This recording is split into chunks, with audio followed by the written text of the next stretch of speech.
on the, maybe you'd like to just come a little closer, just so we don't block the doors. Now, so we are right in the center of town on the street that's called the Hoeveg, or we could call that the High Street. This is the Hoematte, sort of the High Street Park, I guess we could call it. And as you may have noticed, it is the landing pad for all the paragliders. Yeah. You might consider doing it tomorrow if you like. There are all kinds of companies offering this adventure experience. It's very safe. They pick you up with this little van. They drive you up about 15-20 minutes up into the hills just behind town. You do not jump off a mountain, and you do not do it alone. You have a pilot, very important. They would never let you do it alone. You have a pilot, they're taking charge of everything, and you start walking, and then you run a few steps sort of down a slope, and then it picks you up very gently, and you fly down. It's about a 20-minute flight, and then you land right here in the center of town. So it's a beautiful thing to do. And I'd say it's probably the most popular thing for people to do in Interlaken. Oh, take care, this car's coming. On a really nice day in summer, you could look up into the sky and see like 60 to 70 flying down at the same time. Yeah. Oh, wow. Yeah. It's very, very exciting. So I mentioned that the hotel is named Victoria Jungfrau because of Queen Victoria, but also because of Jungfrau. So we'll keep our eyes peeled tomorrow. Up in this way, just up between those mountains there, that's where the Jungfrau should be. It is there probably still, but we don't see it. And hopefully tomorrow we'll see it if the clouds lift. That would be lovely.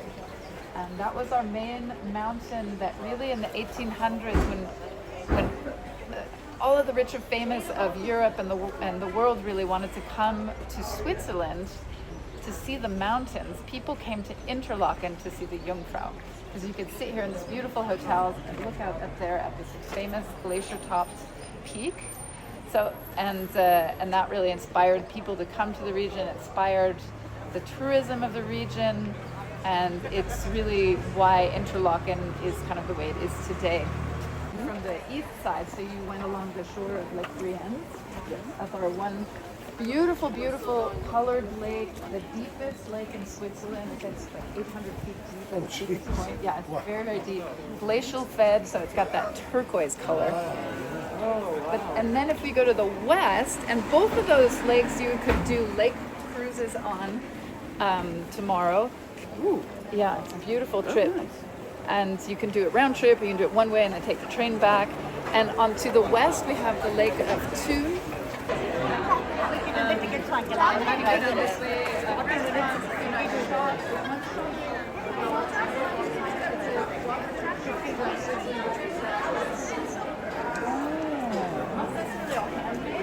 We also have a number of visitors from the Gulf states. Wow, that's like way up there. It must be. Europe, but the United States. For the ridge, it's called the Harder Kulm. So harder like it sounds, Kulm, Kulm, which means sort of like a harder ridge. And harder after harder, I think. So, I'm not sure why. And there is a funicular train that goes up there, which is also a beautiful little village. And that is actually included in the local transportation pass. So if you were to take it further, you would get a small discount on your train ride. The birth of what do they call the birth of tourism, of the golden age of tourism in Switzerland. Wherever you go in Switzerland, they love to talk about this period of time because it's when the infrastructure really was built in Switzerland. And our hotels built then all, well not all, but all the beautiful grand hotels and ships. And there were some places, still are some places where you have the natural hot baths and the natural hot waters, but also they came for the mountains, the fresh air, drinking the clean water, just experiencing the beauty of nature. Of course, that was very much on trend in the 1800s, experiencing pure and especially very rugged and dramatic nature. So in line with the romantic poets and artists of the time. So people would come to like a Kursaal. So this was a Kursaal, it was a place where you could come and tend to your health and do various spa treatments and things. And so they needed a little bit of entertainment. So normally they would have something like this, which would also be a concert hall and a casino, because it was a very good opportunity to separate these people from a little bit of their a little bit of their cash. So there was always any town that was known for having a lot of tourism always had some sort of spa, always had some sort of theater connected to the spa, and always had a casino. So also when we go to Bern, you'll see there's the casino, Lucerne there's a casino, Zurich casino, Geneva casino, Montreux, casino everywhere. Now, then there was a period of time when casinos were actually kind of outlawed in Switzerland. You couldn't gamble anymore. It's come back now, so the casino is actually a functioning casino. Oh. They ask you to show your passport to get inside. And then inside it looks like every other casino in the world. Nothing too special. Last night I went to a big band concert just for about an hour. Yeah, it was a friend of mine was performing with. It was an excellent band. They're all sort of hobby and professional musicians came together, and they did sort of like jazz favorites from like the 30s and 40s. It was great. Yeah, it was just here in town.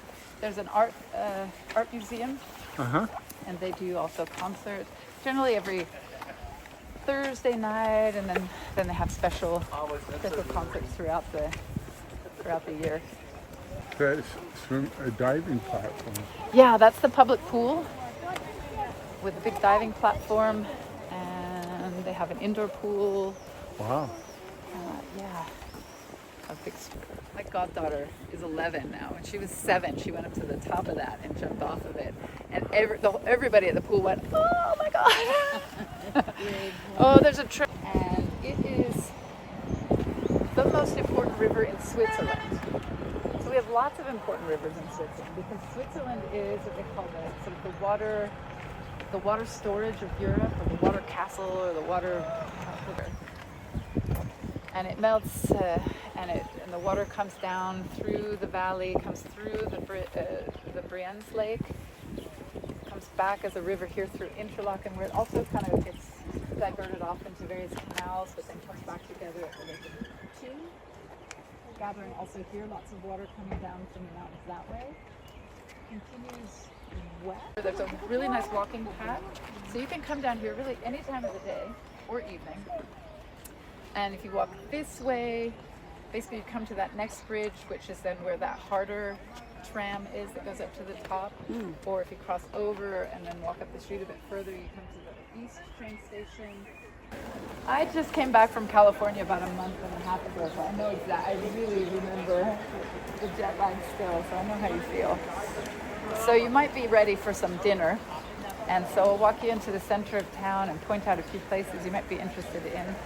And then maybe you'll also already want to peel off and go and find some dinner, or we could walk back to the hotel together. Speaking region. So we speak Swiss German here, which is actually a slightly different language than, say, High German. It's a different language than what's spoken in Austria or Germany. It's the Swiss language. They call it a dialect because there's no one official way to speak it. And there's no one official way to write it. Oh, that was easy. See, yeah, they learned pretty well. So we have 4 national languages in the country. French, then it's south, Italian, and then you know the 4th one?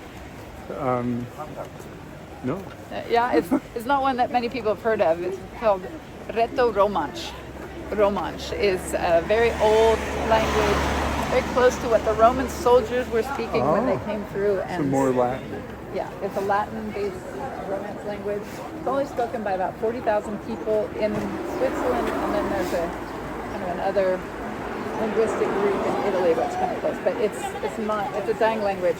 But anyway, it's one of our national languages. Do they teach it? They teach it in the eastern part of the country where, they teach it in the schools. It's like when we were in Ireland, they were doing the same thing. The Gaelic, they're trying to keep it alive, yeah. So, those 4 national languages have 4 names for the country. Swiss in French, Schweiz in German, Svizzera in Italian, and Romansh. So what is the official name of the country? I don't know. That's where the CH comes from. Okay. The official name of the country is Confederatio Helvetia. the Helvetian Confederation. Huh. And that is a long story, which maybe I'll tell on I'll tell that on the bus when we go to Bern, where the Helvetia comes from. It's a great story. Yeah, it's very, very important to the founding of the country, this whole story of the Helvetians and the Confederation. So that's why we have CHF. It's not for cheese, not for chocolate, although it could very well be. Well, now you got me thinking about chocolate. Yeah, well, it's just good timing. We're almost passing the Lindt shop up here. Oh. And then up to the left, there's one called Vanini, which is from the southern part of Switzerland. There's several good shops in town. And you might notice no shortage of watch shops. Wow. Watches are up there with the second largest industry. High ends. So if I love these papers, yes, everybody would come out and tell me, "So here you go." I just want to point out this little shop. We're hiring about Cool. nobody can drive down here except for the buses. So you do still have to be careful with buses and bikes. But otherwise, it's more or less pedestrian. Those electric bikes that go 45 miles an hour. Yeah, that go faster than motorcycles. I think they're cheap. As an American, I would say co-op, and as a Swiss, I would say co-op. Anyway, it's one of the brands of supermarkets that we have in Switzerland. So the two main brands, Co-op and Migros. The Co-op, there's several of them all through town. That's like a convenience store one size, but they have, beer and wine, fresh sandwiches, little salads, snacks, and odds and ends. If you need a slightly larger supermarket, we're just going to find one right up here, a little bit further on. Patek Philippe, and it's like over $1 million. It's crazy. Yeah, exactly. So we also have Apotheke, anything with the green cross. I think it's an Apotheke or a drugstore. Pharmacy. Yeah, so they have medicine, but they also have, toiletries, perfumes, makeup, things like that. We don't have, we don't have one stoplight. No stoplights in there's one at the next intersection, which they turn on once in a while if it gets very busy, but otherwise there's no intersection. But it's a very much pedestrian-oriented town. They try to give pedestrians all the right-of-way everywhere, but it's kind of also a crazy town. There's bikes, there are e-bikes, normal bikes, skateboarders, the scooter things. There are horse-drawn carriages.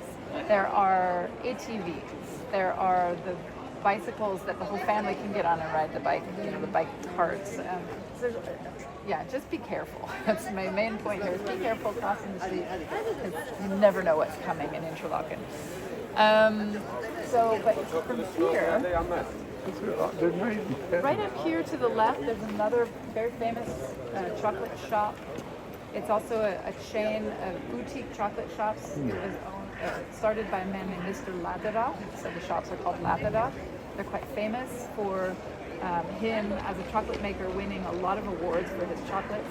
So they make them also fresh in-house, truffles, but then also like what we would call bark, like large sheets of chocolate, but like with different things in them. So peppercorns or dried strawberries or M&Ms, everything you can imagine. A very, very nice quality. And so that's a nice place to look for. We have another supermarket, which is nice because you can find it'll be a little bit cheaper than buying it from the boutique shops, but very good quality. Something that train station. For those of you thinking you might like to go to the west tomorrow to Thun, or also if you wanted to go onto the Lake of Thun, or Paradise comes down. There's the Harder Film down at the top of the ridge.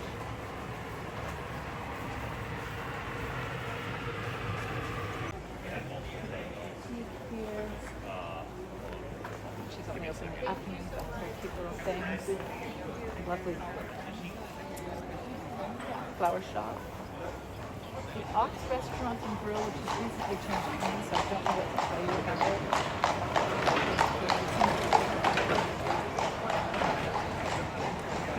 But I can definitely recommend this cafe that I eat here in the corner.